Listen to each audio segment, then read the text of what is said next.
There's more information to follow, but right now it is my pleasure to introduce Dr. Marc Tucker.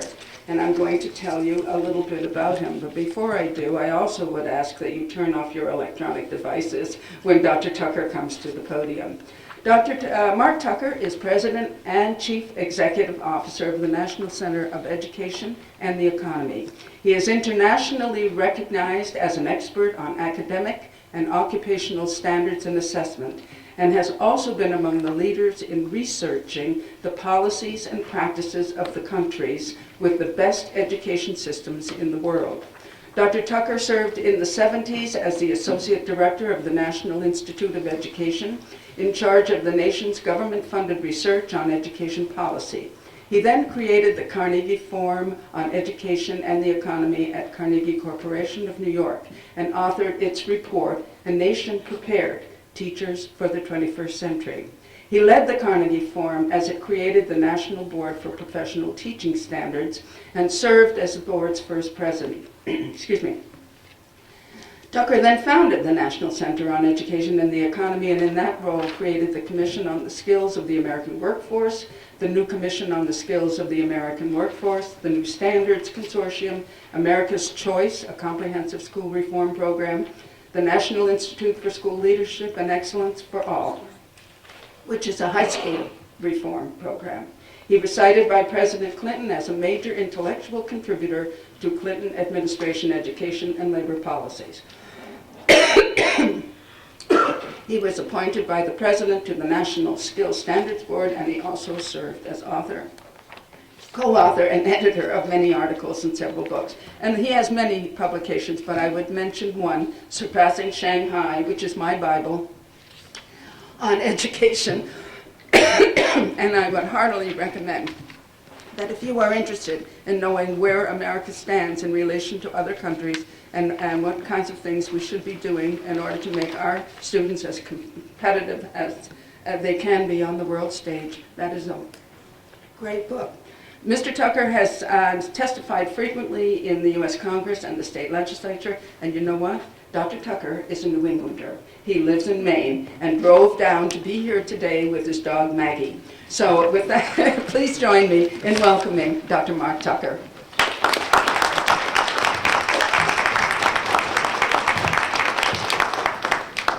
Thank you, Mary. It is really good to be back here in New Hampshire. I have all these memories as a child of coming here on our summers and hugely enjoying this state. These are hysterical times, not historical times, hysterical times.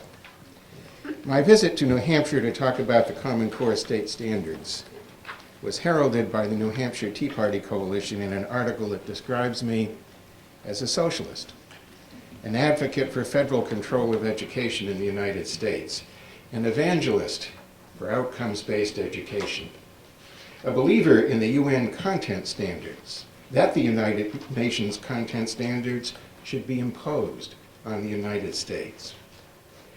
Indeed, it is said that I actually met once with David Rockefeller Jr., who is described as probably the most evil globalist in the world, and perhaps, worst of all, that I am a friend of Hillary. Most telling, that I am a Constitution buster. The truth actually is a whole lot less exciting. I'm not a socialist, but a lifelong Democrat with a deep belief in capitalism, who has many friends who are prominent Republicans. I have written extensively decrying increasing federal control of education as unconstitutional and advocating greater state authority in education.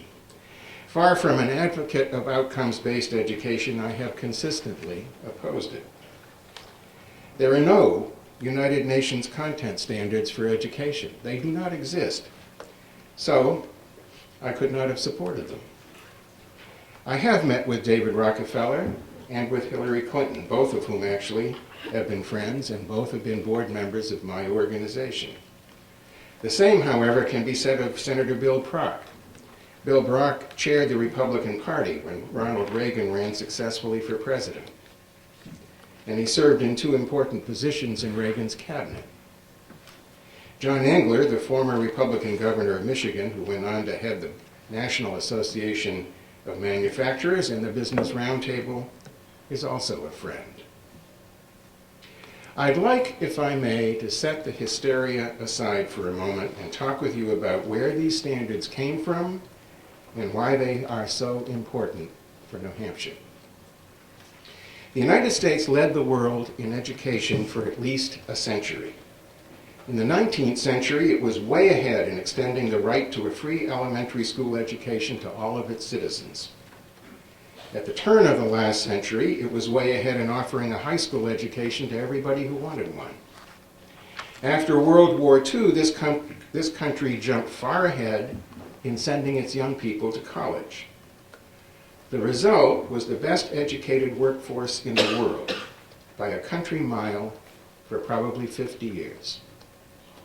Many economists think that this record in education made us the richest country in the world in the 60s and the 70s and into the 80s, and also contributed greatly to the fact that 40 years ago we had not only the highest income, but also the most evenly distributed income of any industrialized country.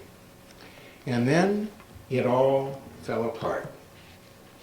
From the 1970s on, all this growth in access to education and in the quality of education stopped, dead in the water.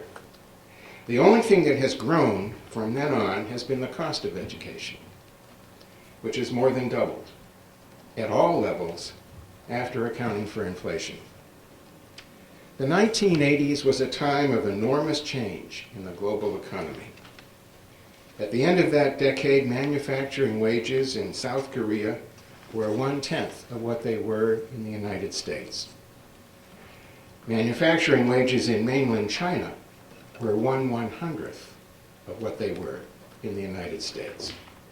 Unskilled and semi-skilled jobs started to move to East Asia from the developed countries, first in a trickle and then in a full-fledged flood. By the end of the 1990s, it was clear to many of us that high-skilled jobs were also moving to China and India. Not just the low-skilled jobs, but the high-skilled jobs were moving to China and India because both countries were able to produce increasingly large numbers of highly skilled and educated workers who were, like the less skilled workers, happy to work for much less than equivalently skilled Americans.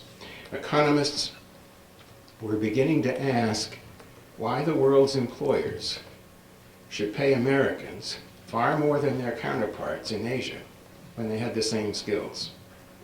And there was no good answer to that question. But for every job that was lost to Asian workers, 10 jobs were being lost to automation. Many of those jobs were low-wage, low-skill jobs, but many were high-skill, high-paid jobs. The common element was that they all involved routine work. If the work was routine, it could be reduced to an algorithm. And if it could be reduced to an algorithm, it could be automated. The gathering forces were producing increasing numbers of Americans who used to have good middle-class jobs, but were now either working at the 7-Eleven or at Walmart at far lower wages or not working at all. Their jobs were being destroyed by low-wage competition from Asia or by increasingly inexpensive automated equipment. You recognize this picture here in New Hampshire? A very clear picture was emerging from all of this for the highly developed, high-wage countries. The future would be increasingly bleak for those without high skills.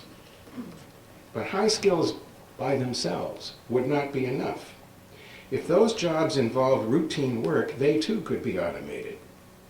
The jobs that would survive would go to those who were not only highly educated, but highly flexible. Those who would be in the best position would be those who were most creative, the most innovative, the best communicators, the best at working in groups in which one was a leader at one moment and a follower in another. The workers who survived would be the workers that could offer their services to many employers at once, often in different roles, acting as self-employed contingent workers or as entrepreneurs. Flexibility would be the watchword, creativity the byword. Learning to learn would have to become much more than a slogan.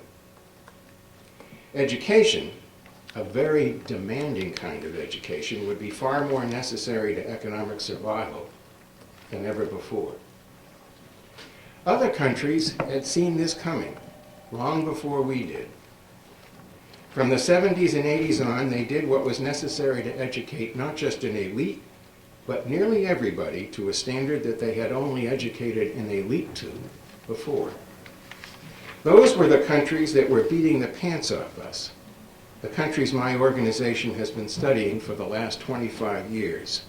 In every single case, they started by setting high standards. Before they set their own standards, they looked at their competitors, and then they set their own standards in the light of what they found. They de-emphasized rote memory and the learning of simple procedures. And they put in their place standards that stressed real understanding of the subjects they required their students to study. They made sure that their standards and their curricula had a certain logic, so that what a student studied in any given year was what was needed for the more advanced studies to be undertaken by their students in the following year.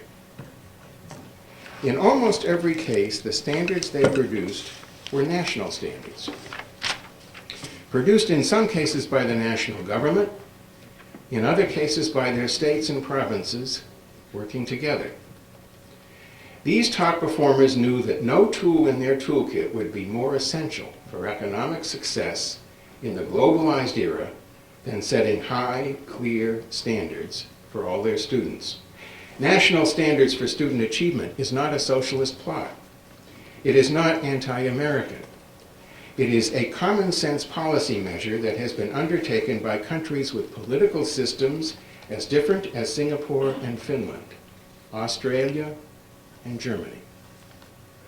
Nothing these top performing countries could have done would have done more to dramatically raise the expectations among teachers, parents, and the community at large for their children.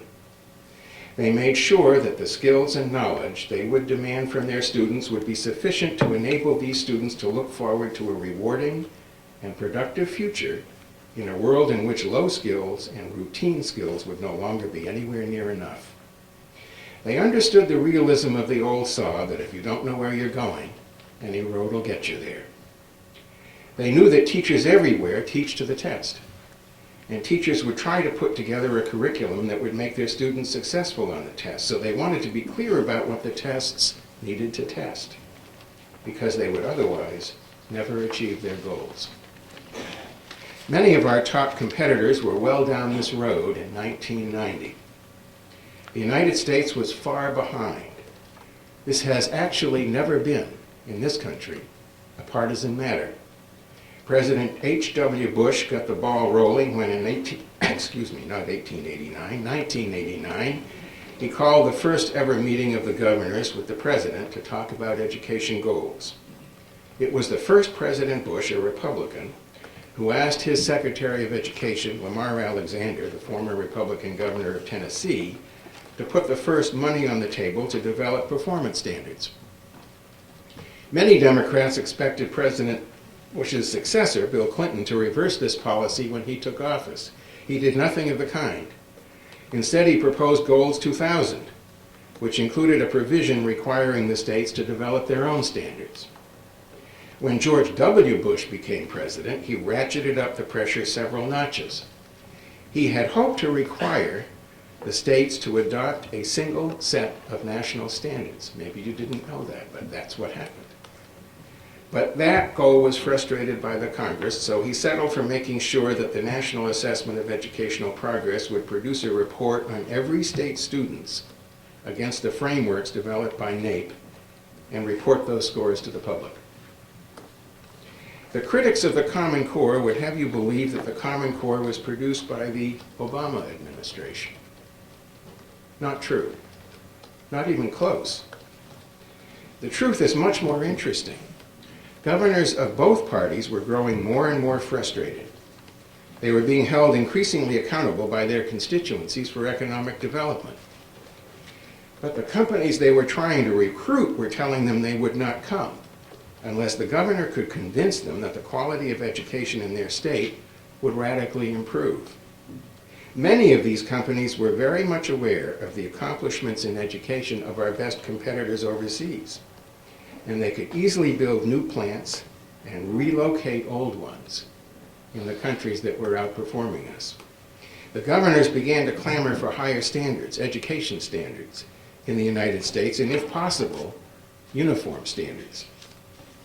They turned to their own association to get the job done.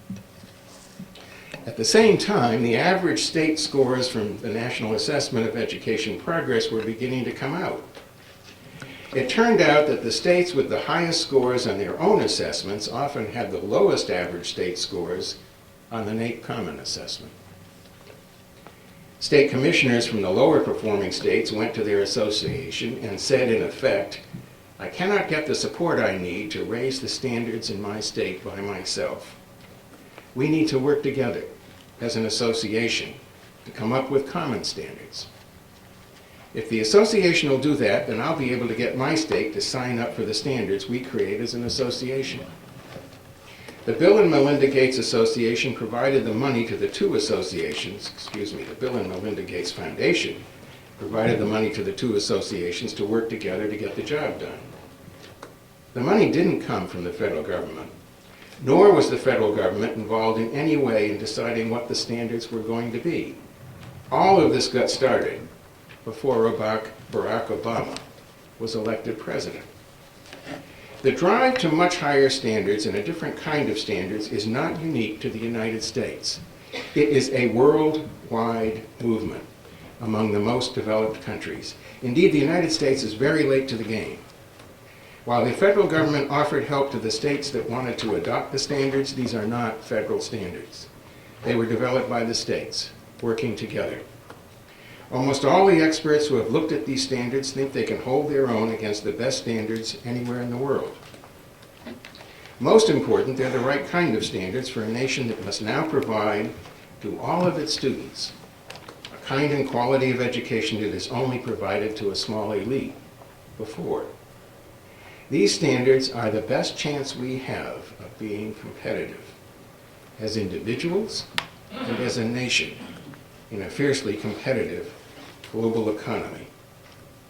So why are these standards being so savagely attacked?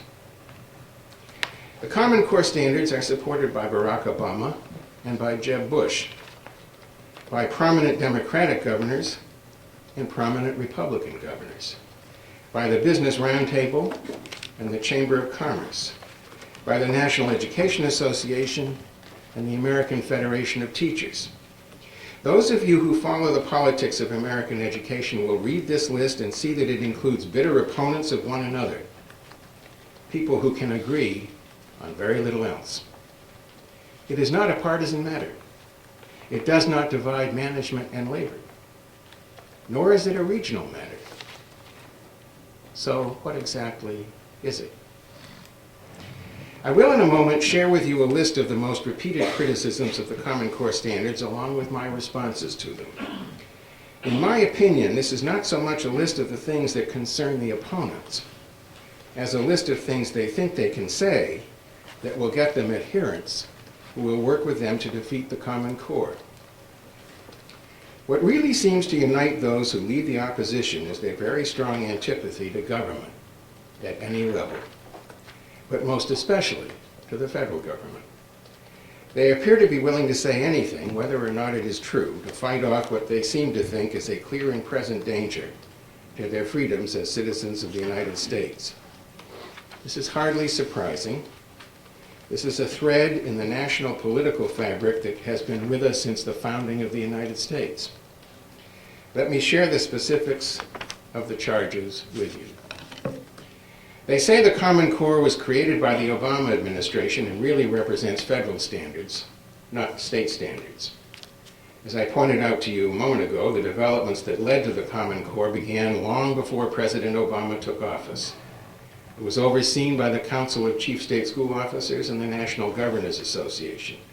It was largely funded by the Gates Foundation.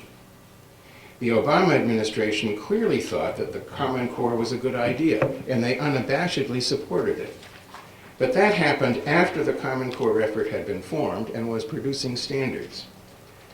They, the federal government, in the form of the Obama administration, were Johnny-come-latelys. They weren't involved in the production of the standards in any way at all. The opponents charge that the Common Core is the first step on the way to a nationalized education system. This is nonsense. I know of no one who is advocating for a nationalized education system directed by a strong national ministry of education. No one. Germany, which has a constitution that expressly rejects any role for the federal government, their federal government in education beyond education research and statistics, nonetheless has a strong set of national standards for student performance, put together by the Länder, their states. Australia has a strong set of national standards, but their states retain the upper hand in education policy for their schools. As long as our national government puts in around 10% of the total cost of elementary and secondary education, there is, in my view, no danger of a federal takeover of our schools. It's not going to happen, and I don't see that changing.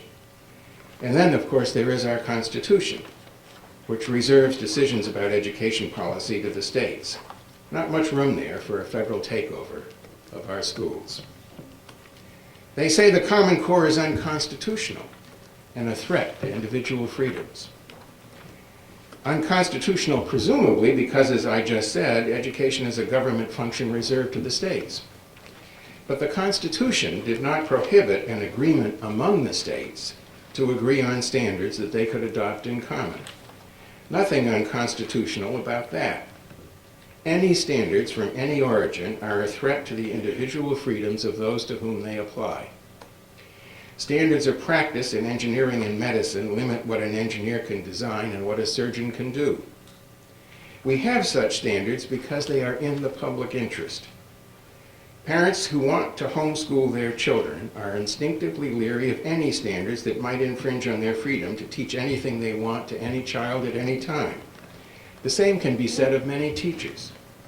But as I pointed out above, without such standards, our schools will fall further and further behind the countries that are using higher standards to advance their education system and move their students to higher achievement. They say the Common Core is unproven. There actually is no such thing as a proven standard. A standard is by definition an aspiration. In this case, it is what a society wants for its children. You can't prove that a standard is right or a standard is wrong, that it works or does not work. You can either embrace a standard or choose not to do so. But I must say, if you want to find out whether standards of this sort work or not, look at every one of the top performing countries. They say that a well-known mathematician who was a member of the validation committee for the Common Core has denounced the math standards as too low in relation to the standards set by other countries. This proves, they say, that the standards have been dumbed down. They're not only lower, they say, than the standards of other countries, but also the standards of Massachusetts, Indiana, Texas, Minnesota, and California. Well, it's true that James Milgram was a member of the validation committee, and it's true that he believes the standards are too low. What the critics fail to mention is that in addition to Milgram, there were mathematicians on the committee from Penn State, the University of Michigan, Macalester College, Illinois State, Yale University, the University of Wisconsin-Madison, Arizona State University, California Poly, Michigan State, the University of Texas at Austin, and Johns Hopkins University, none of whom agreed with Milgram. In fact, no mathematician involved in producing or formally reviewing the standards agrees with Milgram. The critics will also fail to tell you that virtually every national professional society of mathematicians and scientists have voted to support the Common Core standards. In short, an overwhelming majority of mathematicians supports the Common Core and disagrees with Milgram. Massachusetts was for a long time viewed by many, especially the leading critics of the Common Core, as having the best standards in the country. When the current Commissioner of Education in Massachusetts took office, he commissioned 2 leading education research organizations to undertake studies comparing the Massachusetts state standards to the Common Core. Both reported that the Common Core standards are at least as high, if not higher, than the Massachusetts standards. And the result was that Massachusetts decided to abandon its own standards and adopt the Common Core. They say the Common Core standards require teachers to abandon the teaching of great American literature. That would be really bad if it were true, but of course it's not. In fact, the critics know it's not true, but they know that it is sure to get a rise out of the public. The authors of the Common Core noted that high school graduates often have a hard time reading the sort of nonfiction that they have been able to read in college or at work. That they have to be able to read. That's an important difference. That they have to be able to read in college or at work, from the Chilton's auto repair manual to a science textbook. So they set standards for that kind of reading. The critics behave as if reading is a zero-sum game, as if the more such reading a student does, the fewer classic novels students will read. But of course that's not true. No one called on the high school English teacher to replace One Flew Over the Cuckoo's Nest with the Chilton's auto repair manual. Didn't happen. The auto repair shop teacher should be making sure that the auto repair student can read that manual. And the science teacher should be making sure that the science student can read the assigned text. No one is calling for fewer classics of American or English literature to be taught in the literature class. The politics of the Common Core are summed up in a confrontation that appeared in the National Review, a standard bearer for American conservatives, and Glenn Beck, in which the National Review offers arguments for the Common Core, and Beck relentlessly attacks the National Review for its support of the Common Core. The apogee of Beck's attack comes when he charges that the Common Core is the launch pad for a massive attack on the privacy of Americans by the federal government, that it will operate an Orwellian system of massive data gathering on every aspect of every student's life and thought. There is actually no basis in fact for this charge, none. The Common Core is not owned, nor is it operated by the federal government. There is no time, this is no time to abandon the Common Core or to slow it down. I told you earlier that we are now far behind a growing list of countries that are providing a better education for a larger fraction of their students than we are to ours. If there is something to be alarmed about, it is not the Common Core, but the consequences of our failure to adopt it. If you want the United States to recover its predominant position among the countries in the world in the field of education, there is no more important step you can take than being clear about the high standards you want for your children, and there is no better way to do that than to endorse and support the Common Core state standards. Thank you very much.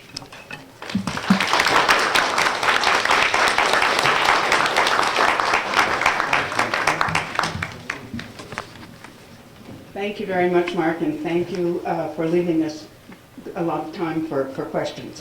I mentioned earlier that there are white cards on the chairs, and I would also recognize Representative Cindy Chase, who would happily go around and collect your cards so that we can, and questions may continue to occur to you as other questions are being responded to. So if you need more cards, those are available as well.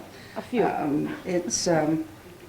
There's lots of information to think about, and I'm sure questions abound. So Please pass your cards this way, and I'll just pick them up. just take a minute, a breather.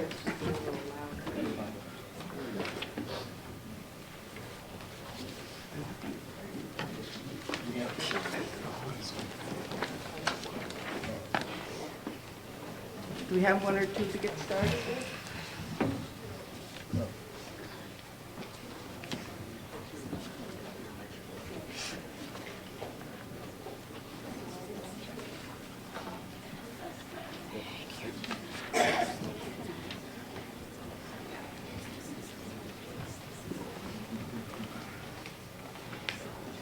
Thank you.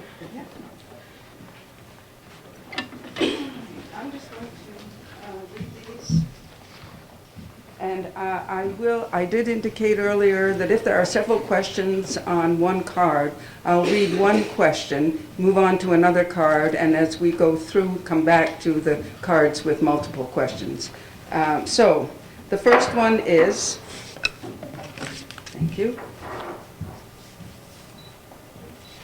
Is this public/private partnership concept designed to shut out the public voice? I don't know what that question means.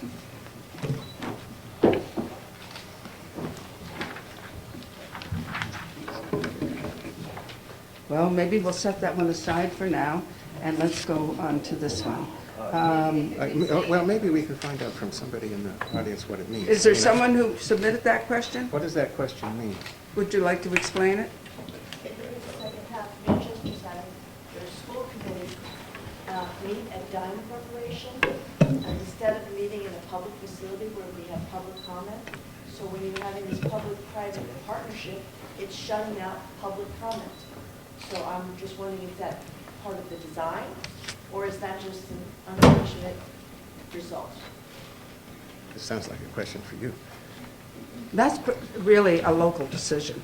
And that is something that New Hampshire prides itself on, that we are a local control state. And so if a district chooses to operate in that manner, well, then that is a local decision. That's the best I can do. Let me see. The next question is, please explain how having standards up to Algebra 2 and some trig be a higher standard.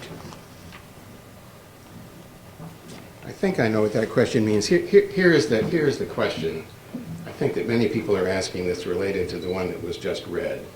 The charge that James Milgram made was that the mathematics standards are too low relative to the standards of other countries. And let me tell you what I believe the framers of the math standards in the Common Core actually did, and why I think they did it, and why I agree with them. If you look at the standard progression of mathematics in secondary education in the United States, it goes Algebra 1, trigonometry and geometry, Algebra 2, pre-calculus, and calculus. And that is a progression that is designed to get you to calculus. That's the purpose of it. So if you look at the Common Core state standards, they tell you what they think kids ought to be studying in mathematics through grade 10. They give you some options for grades 11 and 12. Why would they have done that? Here's why.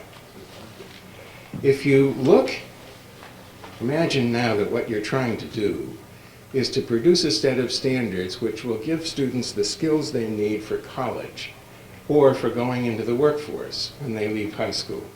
It's what there seems to be a growing national agreement in the United States that that's the objective.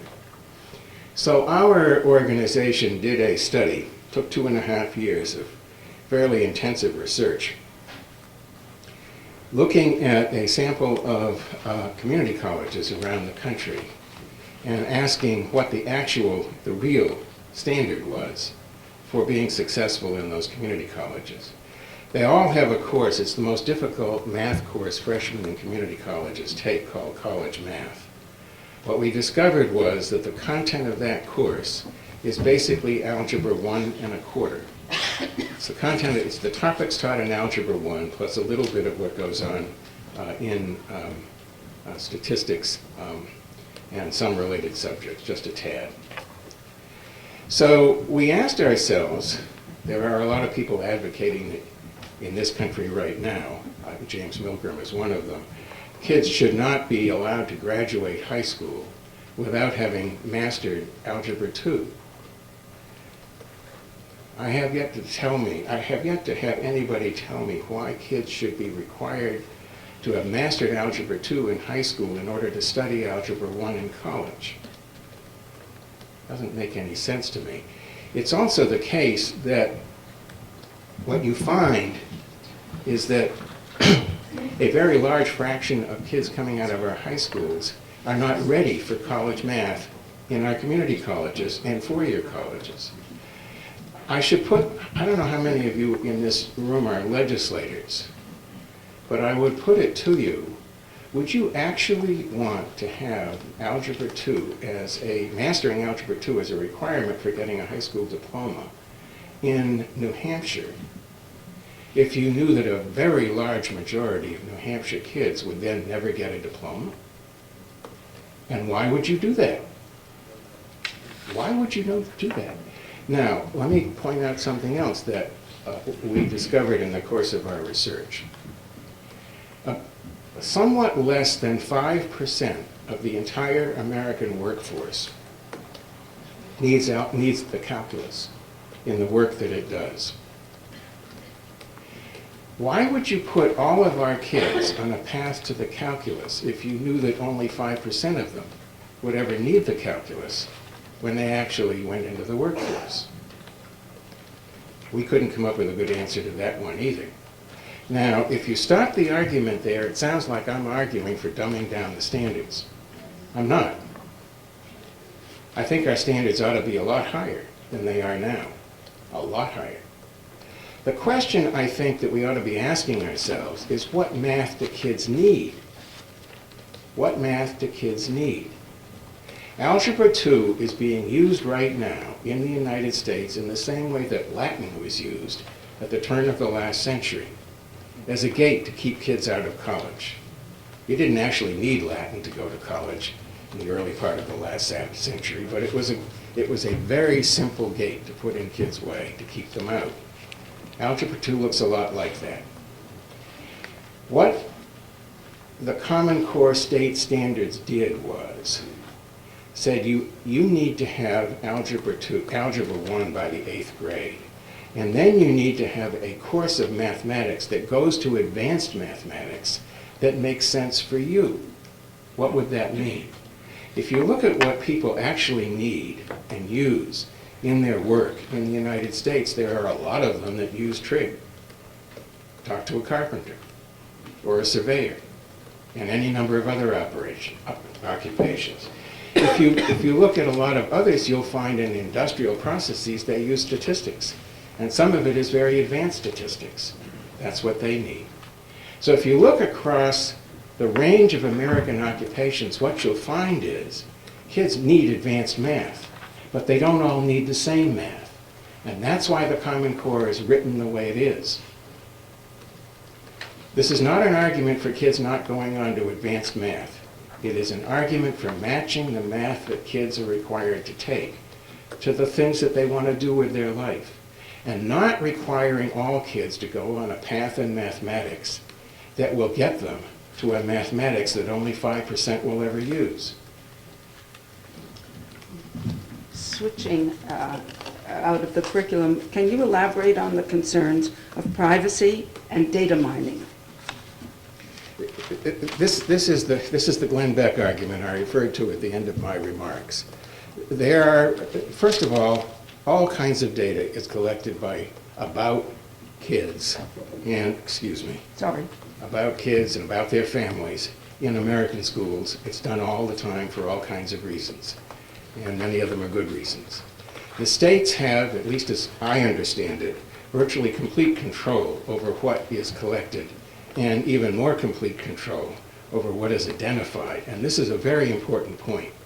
There is a fair amount of information that goes to state government and to the federal government that is used for a variety of purposes. And it is almost always the case that the student's name is stripped out of that data, cannot be traced back. But there is nothing, and this is what shall I say? The question about what data is collected and how it is used is an argument we ought to be having with each other. And it'll go on for a long time. It's clearly going to go on for a long time in many arenas. I happen to be concerned about privacy personally.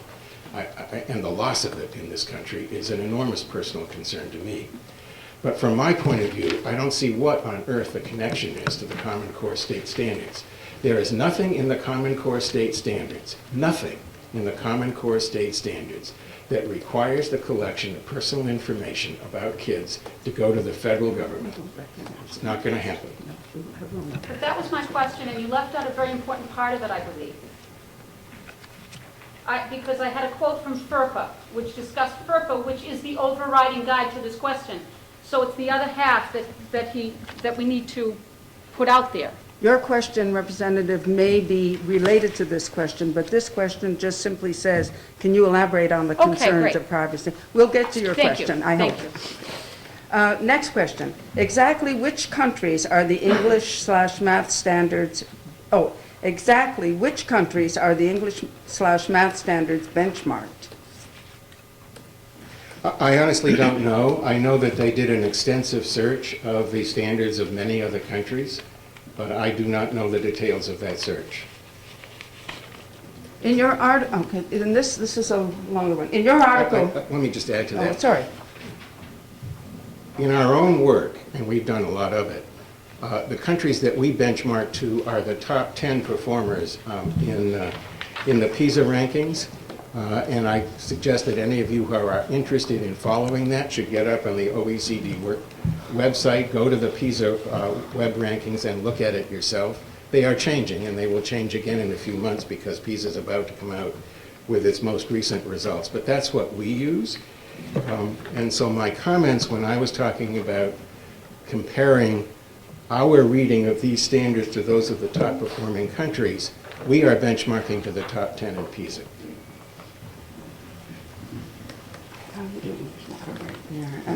In your article, Governing Education, Is It Possible? It is obvious to me that this is a job for government, that it is not possible to build a world-class education system on a state or national scale unless the government designs and runs it.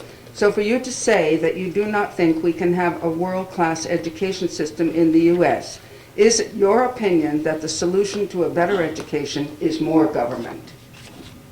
No. Excuse me, I'm sorry. Were it up to me, which it is not, some of you will be happy to know that, I would have the states have somewhat more power in education. I would have the federal government have considerably less. I'm sorry, you can't hear me in the back. I would have the states have somewhat more power in education. I would have the federal government have considerably less. And to the extent that the states had more power in education, it would probably come at the expense of local control. I know that is not a message that goes down well in New Hampshire, but we are discussing a perfectly good example of what I'm talking about.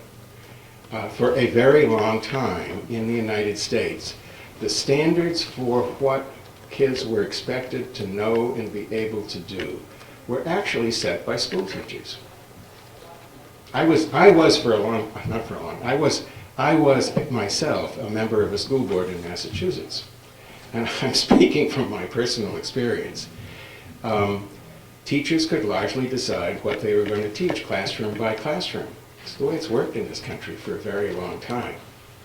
And the result of all of that is that when we and others went to look school by school in some selected school districts at what was being taught in mathematics, we discovered that a given topic could be taught in the same school in 4 or 5 different grade levels. And because that was true, when we talked to the kids, what they told us in February is we're reviewing last year. Because the teacher, having kids from who'd started this topic in this grade or that grade or the other grade, gave up and started it again. And so over and over and over again, our kids would get the same topic introduced. When you added up all the time that they spent on that topic, getting it introduced to them, it equaled the amount of time that kids were studying that topic in the top performing countries. But because in those countries, the state had said, you study that topic at this grade level, they went into much more depth, and all the kids in the classroom mastered it before going on to the next one. You need a system. I know it's not always a welcome message, but you need a system. In a country that says you're going to study this topic in mathematics at this grade level, all the teachers can expect the kids, whether they grew up in that district, that town, or on the other side of the country, or in this case a state, expect them to have gotten that material, and they can go on. There's lots more to this, but that one fact alone convinced me a long time ago that there are some things that have to be done by the state. I don't mean the country, I mean the state. Or what you've got is a kind of a controlled chaos. And maybe that's what some people prefer. But I'm here to tell you, as an education policy researcher, it is not what works. Another question. Since your organization, the NCEE, has received at least $1.5 million from the Gates Foundation, and since Microsoft will benefit tremendously by the technology requirements of Common Core, then why should we think that you are not just a spokesman for Microsoft?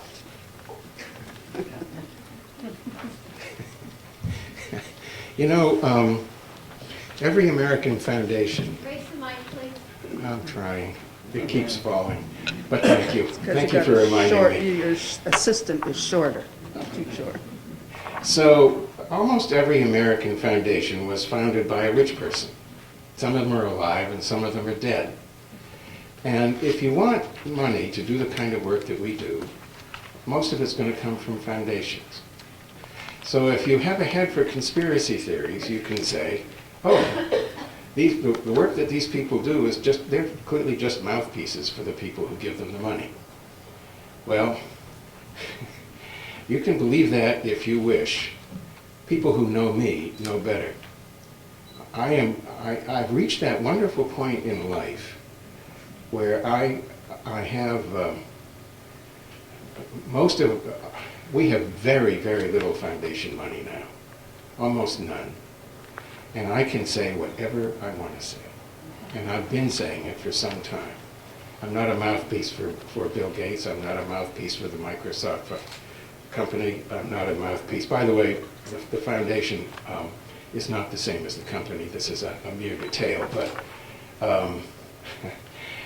I have very little use for conspiracy theories. If you look at where we got our money from over the years, it is many, many different foundations, many different states, and the federal government. So we basically gotten money from almost everybody over the years. You can believe that we're in everybody's pocket, or none. Your choice. We're back to, and I don't know whether this may be the representative who raised her hand earlier. Are you concerned about data protection and privacy rights with regard to December 2011 amending of our FERPA law, which switched parental consent for sharing information with authorized representatives to include government agencies, trade unions, and companies who develop educational products and services? And the other one is, what do you think about Senator Markey coming out against data mining and Common Core state standards? I'm trying to shuffle through and group these questions around the same topics.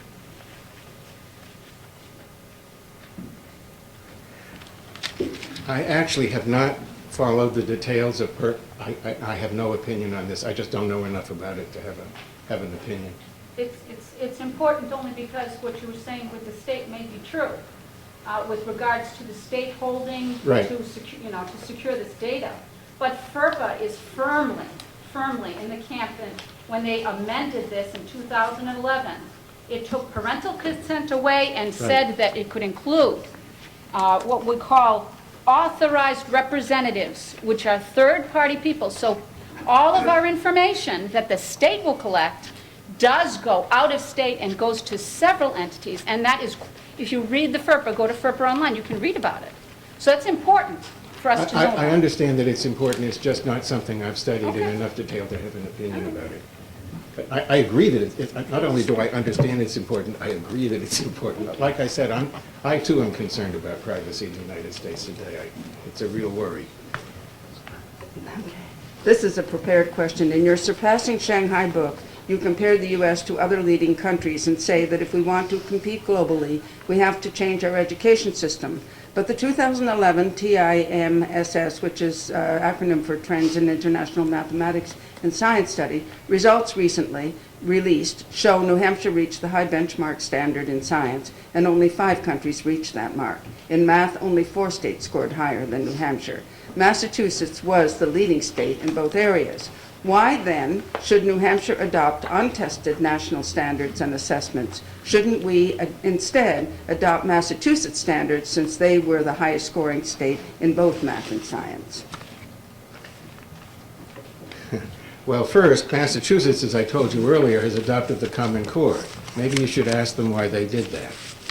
Second, I just wrote, actually, you're looking at a full-time slave. I have a blog to which I am a slave, and one of my recent blogs was right on the study that is being cited here. For those of you who don't follow these arcane matters, the National Center for Education Statistics just published a so-called linking study, which links the results of the latest TIMSS report. For those of you who don't know what TIMSS is, that is the Third International Mathematics and Science Study, which reports on mathematics and science using a common assessment across a large number of countries. And it links those to the NAEP scores that each state gets. And so what that produces, according to them, is an equivalent score, so that you can see how the states would have scored on the TIMSS assessment if we had had TIMSS assessments in those states. That actually, however, is not true. And I'm sorry about this, but I don't know another way of addressing this question than to tell you about the methodology. If I were to get a group of students here to take the University of Cambridge International General Certificate of Secondary Education tests, probably the world's best known secondary education test, and to take the SATs and the ACTs, I could produce equivalent scores. That is, I could tell you because they would take all tests, they would get, student getting this score on one of those would get that score on another and that score on another. And so you would say they're equivalent. Well, actually they're not, because what the tests are testing is something different. So you have to bear that in mind with respect to this question. The thing that's most important, I think, with respect to these comparisons, however, in this particular case, is that the countries they're comparing are not the same. So the OECD PISA test, this is why we go to OECD PISA, is largely administered, mostly administered to industrialized countries. If you look at the set of countries that took the TIMSS test, you will find out that there is a very long list of countries like Botswana, which took that test. So I don't have the list in my head. If you're really interested, go to Education Week, find my blog, and you'll find the whole list there. But basically, these two supposedly good comparisons did not compare the same set of countries. They're a very different set of countries. So if you want New Hampshire to feel really good about having beaten a whole set of countries like Botswana, that's fine. But you're not beating countries like Shanghai, which topped the PISA assessment the last time around, or a number of other countries which were at the top of the PISA lists were not in the list of countries tested by TIMSS at all. Very different list. So, yeah, I'm sure that it was not a bad thing to be up near the top of that list, but it doesn't mean that you are among the best countries in the world. It's going to be a long time before that happens. Here's another question. In an article, and a quote from your Governing American Education article, local control is the source of many of the nation's problems related to education. Can you explain how local control is the source of education problems? And then there's a second question that is also related. Please talk about the fit between national standards and local control. Maybe the fit between national standards and local control. There isn't much of a fit. I don't know how to sugarcoat this. I think the United States has a choice to make. And it's the choice that my remarks were all about. I told you earlier, we had a record, more than 100 years long, of being ahead of the rest of the world, year after year, decade after decade. And it was the making of this country. According to some of the best economists we've ever had, it was the making of this country. And that came to a stop in the 1970s. If you want to keep everything the way it was, you can look forward to more of the same. I guarantee you. And this country will be in terrible trouble. Winston Churchill said, "The United States always does the right thing after it has exhausted all of the alternatives." Well, friends, we have exhausted all of the alternatives. If you want it to be the way it's always been, just look back between here and 1970 and you'll see what we get. What we have gotten is a complete stop to the improvement in education in this country and a continuing increase in its cost. That's what we've got. And it's tearing this country apart. And I guarantee you it will destroy this country if it continues, because the differences in income will destroy the social compact. That's where we are. So I'm not going to sugarcoat this. If you want to have every single community in New Hampshire determining its own standards, that's fine. But you can forget New Hampshire. It will get what it has had. And it's not good enough. It's not good enough for your kids. It's not good enough for the country. One country after another is going right straight past us. They're making the adjustments they have to make. We're not. little change of topic here. Could you talk about assessment?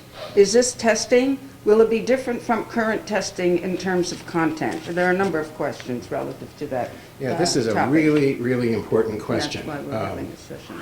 In my view. And I think we have a terrible problem. If you look at the history of testing in other countries, the top performing countries, what you will typically find is that they have something like accountability testing in the sense that tests that all kids are supposed to take 2 or 3 times in a student's entire school career. Those are different times in different countries, but when you add it up, it's 2 or 3 different times. The tests that they typically take are not capital M-O-T, multiple choice computer scored tests. They are essay-based tests. You can't study for them in the sense that you study for multiple choice tests. You can't study the previous tests and say, it's a problem, there's going to be a problem just like this, and practice it by rote memory. It does not work, can't do it. You have to actually know the material at a pretty deep level. It's like the best essay-based test you all had when you were in college or graduate school, like that. We have a different history in the United States. We actually have 2 histories. We have tests just like I described for our elite kids. Those are the advanced placement tests. They're just like what I described. But for most kids, we have tests that developed after World War I, when American psychologists figured out the system that we've got, multiple choice computer stored testing. It is very cheap compared to the tests I just described. What it's really good at and very efficient at is determining whether you've got basic skills. But there's no way it can tell whether you can write well. whether you can think well, whether you can in fact do any of the things that the world now requires kids in rich countries to do. That system was put into concrete when No Child Left Behind was passed, and the states were required to administer tests of the kind I just described every single year, grades 3, 4, 5, 6, 7, and 8 in English and in mathematics, and at 1 grade in high school, and in science at 1 grade in high school. What that did was put in place a system that required so much expenditure on testing that the states that wanted to have better tests couldn't have better tests because they couldn't afford them. And in my view, this is a disaster for the United States and has to be changed, because we need, if we want the kinds of skills that the Common Core State Standard says we ought to want, and obviously I think we ought to want them, it's the key to our future, we need to have tests that can measure those skills. New Hampshire has been participating in a group of states that I think has been using the best common assessment, that is multi-state assessment, in the United States. You've been really good about this, much better than most other states. I hope you can hang on to that. I hope you can do even better. I think it is really worth fighting for, because it's going to make a big, big difference. It doesn't matter what the standards are if the tests can't assess the standards that you put in place. And it costs money to do that, more money than it does to administer multiple choice computer scored tests. I'm doing fine. Yeah. Mary, that was my question. Can I just have a clarification? That's the goal then of Common Core, is to change the testing. No, it's not, no. The goal of, I mean, the testing will match. And there's going to be a session on it this afternoon. yeah. It is not the goal of Common Core to have a different kind of test. You will only achieve the goals of Common Core if you have a different kind of That's what I'm test. trying to say. I Right, just- yes, that's right. So with Common Core, will there be testing, and will it be? We don't know yet. We don't know yet. There are 2 state consortia that are putting together tests with support from the federal government.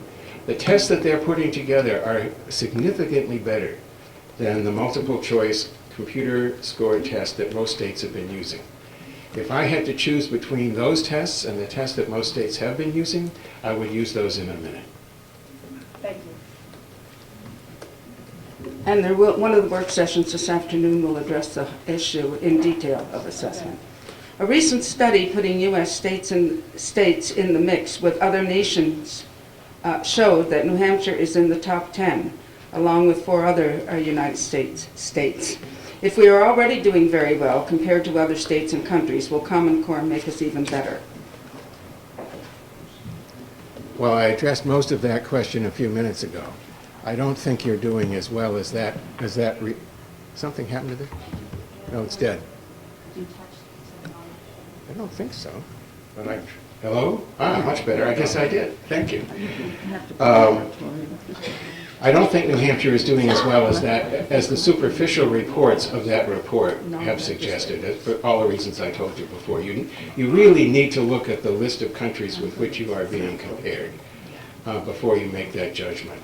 There was another half to that question. What was it? I'm sorry. That's right. If we're already doing very well compared to other states, will Common Core, well, as I said a moment ago, I don't think you are doing as well as that report suggests. And I think that the Common Core, there's no question in my mind that if the Common Core were fully adopted in New Hampshire, you would be doing better than you're doing. Conservative educator Hirsch of Virginia wrote and has spoken of core knowledge and the need for well-defined curriculum, which what your child should know. Is the Common Core an echo of Hirsch's program? I think in many ways it is. Thank you. I think in many ways it is. there are many people, educators and not educators, who think that, oh, well, there's so much new knowledge being produced all the time, all kids need is skills. And it is that view that, that Hirsch has been challenging now for a long time. I happen to agree with him. It is not the case that all you need is skills. Again, you just look around the rest of the world and you see that those countries are beating the pants off us because they think kids need both knowledge and skill. And in fact, cognitive psychologists will tell you that you don't have skills in the abstract, you have skills about something. And the about something is the knowledge. So you really need both. And I think that Hirsch is dead right about that. If you look at the Common Core, you will find that the authors of the Common Core agree with that. There is a lot of knowledge, not just skills, that are talked about at length, in detail, and in a pretty sophisticated way in the Common Core state standards. Relative to cost, how much will this cost? Most states did not do a study on what Common Core would cost before signing on. It appears the costs are enormous, including all new teacher training, curriculum, technology. Care to comment? Well, what an interesting topic. So the question really is, what does it cost to deliver a good education?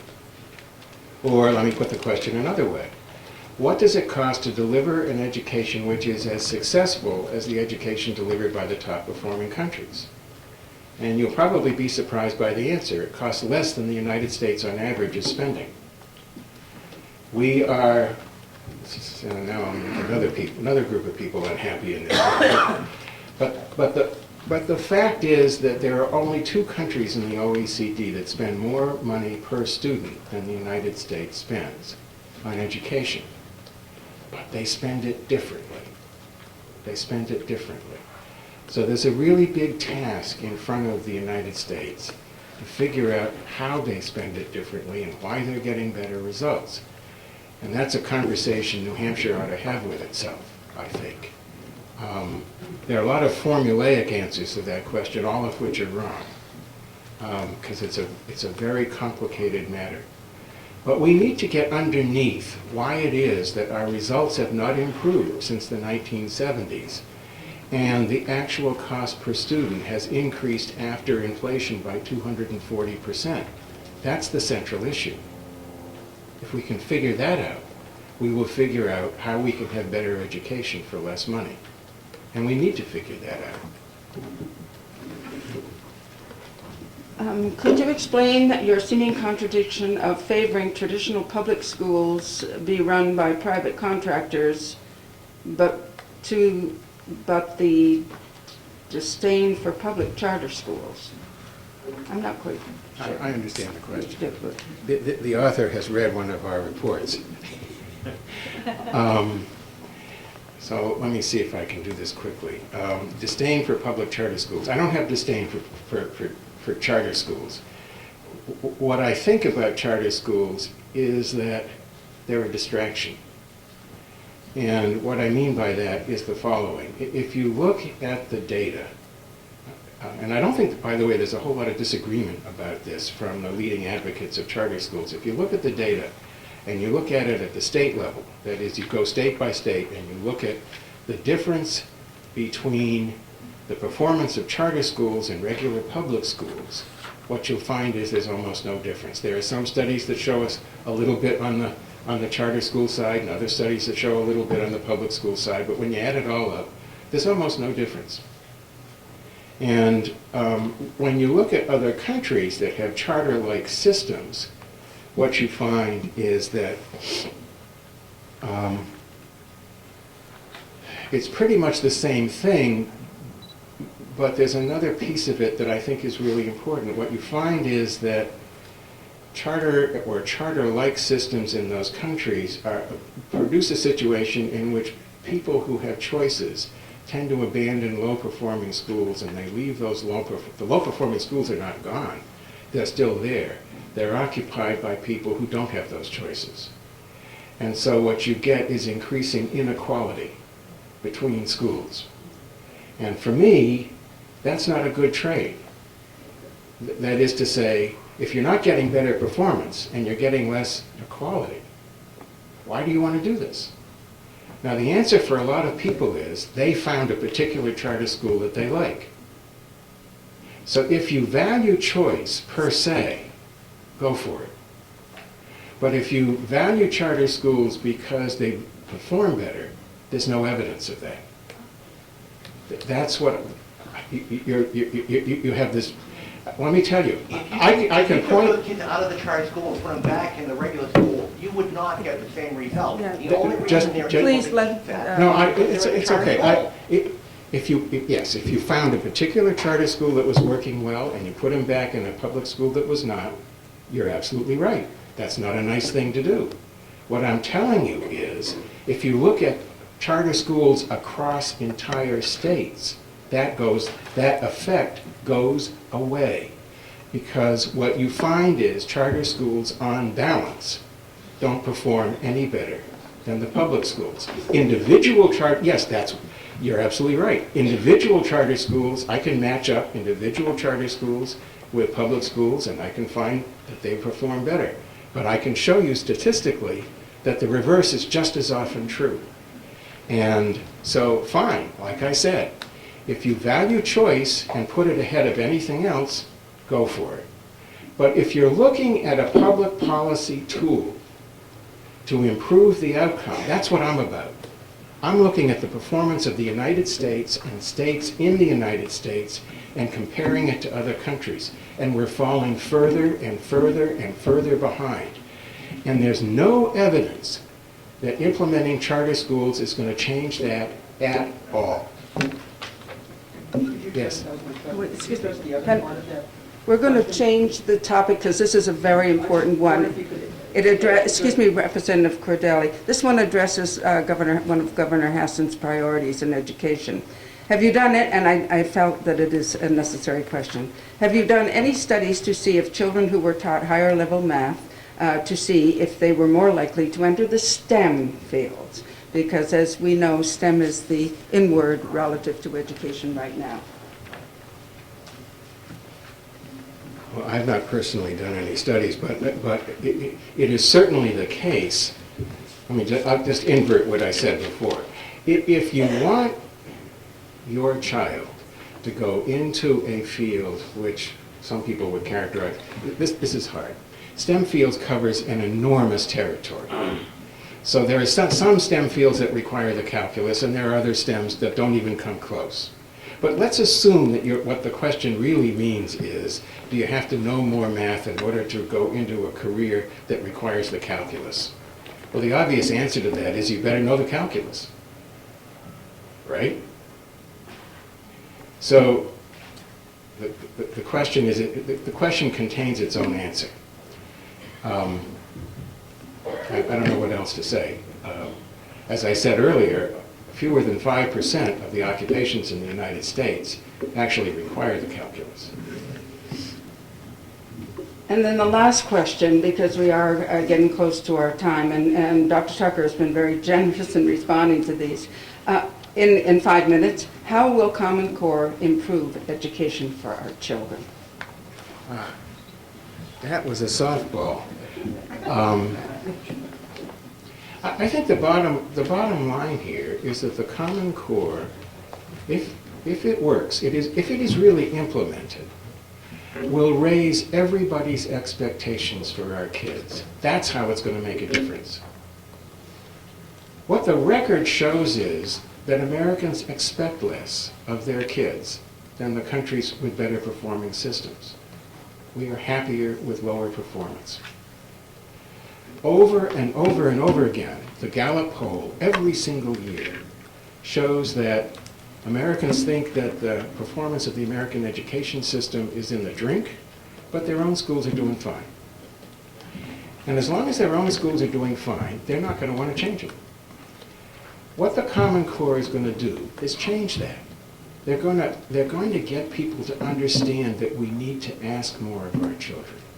We need to expect them to be able to do more, and we need to communicate that to our kids and to our teachers. It's like what I said at the beginning of my remarks. There is not a single nation that is doing better than we are, that has not started with standards, that has not begun with the importance of communicating to everybody in the system and parents and kids that more needs to be expected and making it clear what that more is. You cannot get there if you don't know where you're going. Thank you all very much.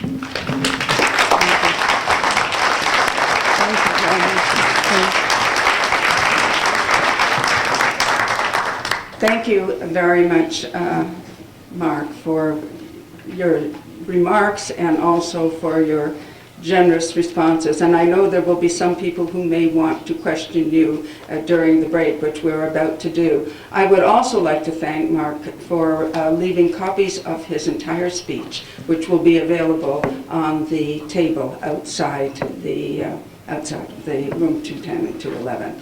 So with that, I'm giving you an extra couple of minutes for coffee break, which coffees and pastries are available in room 212. And then we will reconvene here for the panel on the strengths and challenges, or the successes and challenges of implementing Common Core. And our panel will include professionals from various roles in education. So thank you, and see you in 15 minutes at 1:15. Thank you.